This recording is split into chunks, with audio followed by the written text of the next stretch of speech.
Throughout the last 18 months, the housing market has been watching one specific thing to determine whether or not housing prices might fall: how the end of mortgage forbearance would affect inventory of homes on the market. Up until now, things have gone a lot differently than most would have expected. It was recently noted that U.S. housing prices saw a 19% increase over the last 12 months. Housing inventory continues to decline nationwide, mortgage rates are projecting to increase, and now that mortgage forbearance programs are officially coming to an end, some homeowners are facing a choice to either pay up, sell, or risk foreclosure. When everything shut down in early 2020, there was a lot of concern that everyone would immediately lose their jobs, they'd stop spending, they would default on their payments, banks would stop lending, and everything would fall apart if nothing was done. So, our esteemed leaders came up with a solution.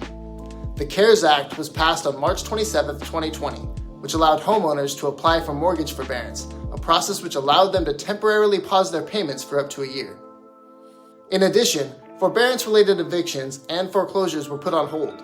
The idea was that if we could just get through the next year and reopen the economy, everything would return to normal. Except it didn't quite happen that way.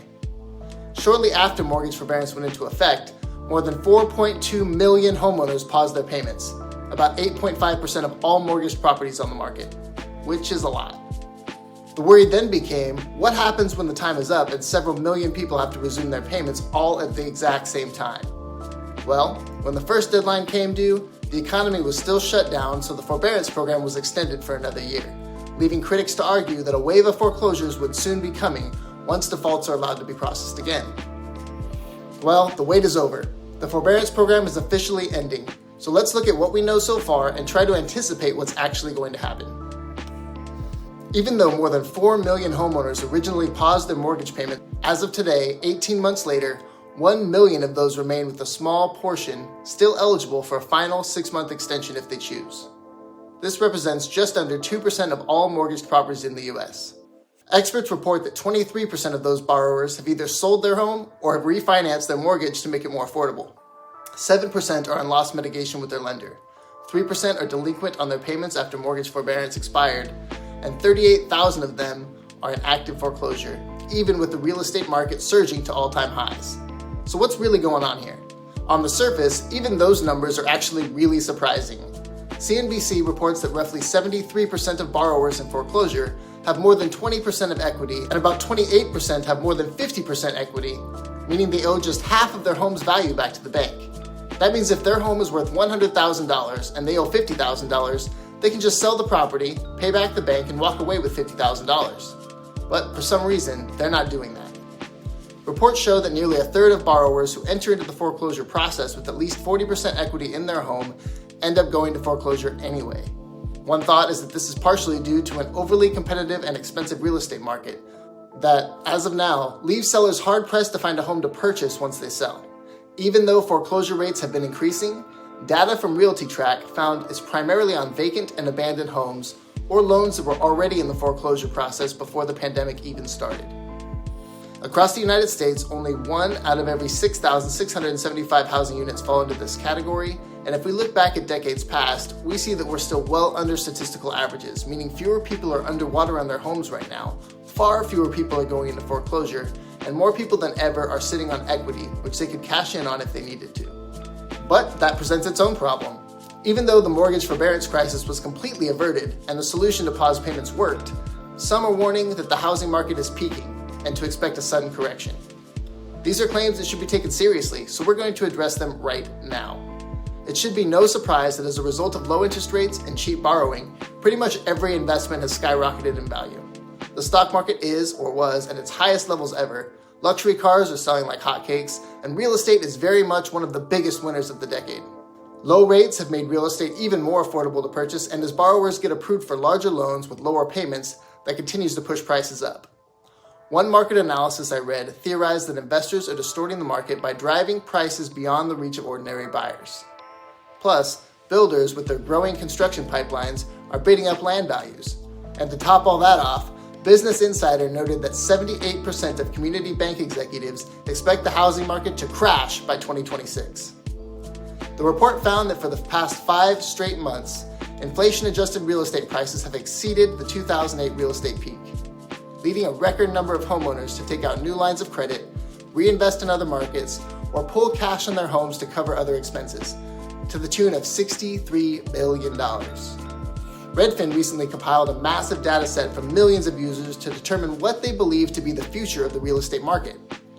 First, Redfin predicts that mortgage rates are going to increase to 3.6%, bringing housing prices back down to earth. We already know that the Fed is planning to taper their mortgage bond buying program in efforts to raise interest rates. There was lots of doom and gloom in the most recent Fed report, so most likely this is going to have an impact on the entire mortgage market as rates creep up across the board. Redfin estimates that this change will lead to an extra $100 per month increase on the median home by the end of 2022. How will this affect home values though? They anticipate that appreciation is going to drop from 24% to 3% year over year, discouraging speculators and investors from entering the market as a way to profit from the housing inventory shortage. Now, as a full-time real estate agent, personally, 3% seems way too doom and gloom for me, especially when inflation is much higher than that. So, if I were to guess, I would predict that prices could see another 5 to 7% increase throughout the next year, at least enough to be on pace with inflation. There are also suggestions that new listings will reach a 10-year high, but will that be enough to appease the current frenzy of buyers? They explain that as interest rates increase, homeowners will feel more comfortable listing their home while they look for another one to buy. With more inventory, buyers will have a little bit more flexibility to pick and choose from, and less growth will encourage more people to cash out, instead of holding on just a little bit longer to see how much more they can get for their home. We have to admit that supply chain and labor shortages are going to make it difficult to build enough homes to satisfy demand. So even though more homes should come on the market in 2022, it's still not going to solve the broader problem that we simply don't have enough housing available in California. We might see SB 9 help with that. If you haven't seen my video on SB 9, I would suggest checking that out to see what you can expect in your neighborhood over the next few years. Experts also predict that rents will increase another 7% in 2022, and I think this is a massive understatement. Before I get into my thoughts, they explain that rental demand will increase from homeowners coming out of mortgage forbearance. More people are likely to move into cities where renting is common, and a strong labor market is going to cause a shift of demand into new areas where people are temporarily going to rent. Let's not forget that since rental vacancy rates are near record lows, any increase in demand is only going to push prices up even further. Now, for the last year, I've been saying that to anyone who will listen. The rental prices will eventually have to catch up with the market value of properties, and when home prices go up 20% in a single year, rental prices will inevitably have to follow that same trajectory, although potentially with a 1 to 2 year delay. In summary, we're likely to see a very strong rental market for at least the next few years. There are suggestions that homeowners are going to be relocating to more affordable cities. They explain that more speculative areas like Atlanta, Austin, and Phoenix have seen a decline in net migration since peaking in Q1 of 2021, and during a housing shortage, less expensive areas with strong job markets have seen a larger than anticipated influx. That makes sense to me, and with people having more control over where they live now, less expensive markets have a lot of potential for long-term value.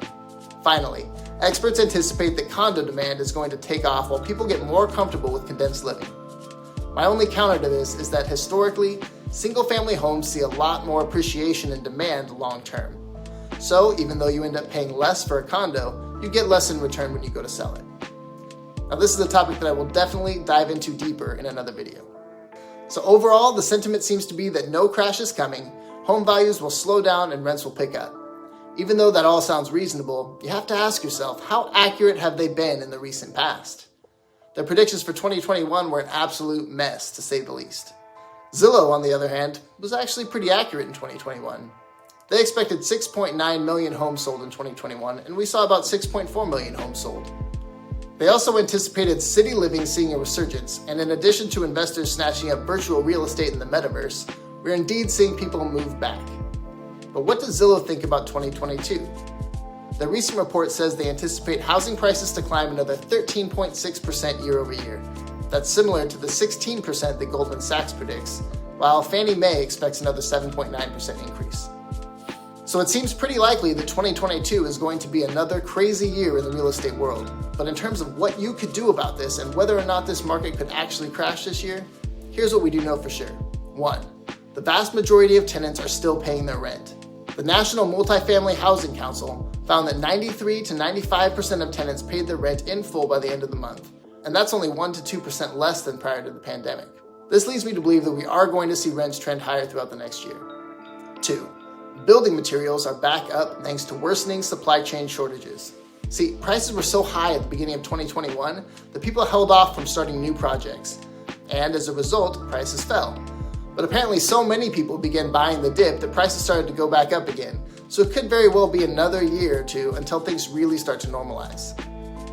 Number 3, 98% of homeowners in active forbearance have at least 10% of equity in their homes, compared to the Great Recession where only 40% had that much equity. What that means is we're not going to see very many foreclosures because there's not much out there to foreclose on. At this point, if a homeowner can no longer afford their payments, they can sell right now at record prices and walk away with the difference, or they can take advantage of a multitude of lending programs to refinance their loan. So if you're waiting for foreclosures, I hate to burst your bubble, but we're unlikely to see any drop in home values related to foreclosures. And 4, the interest rates are very likely to increase. Even though they've actually recently been going down, the Fed has made it very clear that they intend to combat rising inflation by raising interest rates multiple times in 2022, likely beginning in March. And as I mentioned earlier, that has the ability to impact housing values as the cost of a loan gets a bit more expensive. Now, most likely this is not going to be enough to counteract the shortage of inventory, but it should start to put some pressure on the prices throughout the middle of 2022, and that's worth taking into consideration. So overall, my advice is simply this. First, if you're renting and you know you want to stay, it's probably a good idea to lock in a long-term lease right now to prevent the price from going up too much in the future. Second, if you're looking to buy a home, just understand that it's going to cost you more money and it's likely going to be just as competitive in 2022 as it was last year. So if you really want to be safe, take your time and only buy a property that you intend to keep for 5 to 7 years, just in case something were to happen to the housing market. Third, given how quickly things could change, accurately predicting anything is a guessing game at best. Although it's probably going to be a lot more of the same, at least until supply chain and home inventory shortages ease up a bit. So with that said, thank you so much for watching. I really appreciate it, and I will see you next time.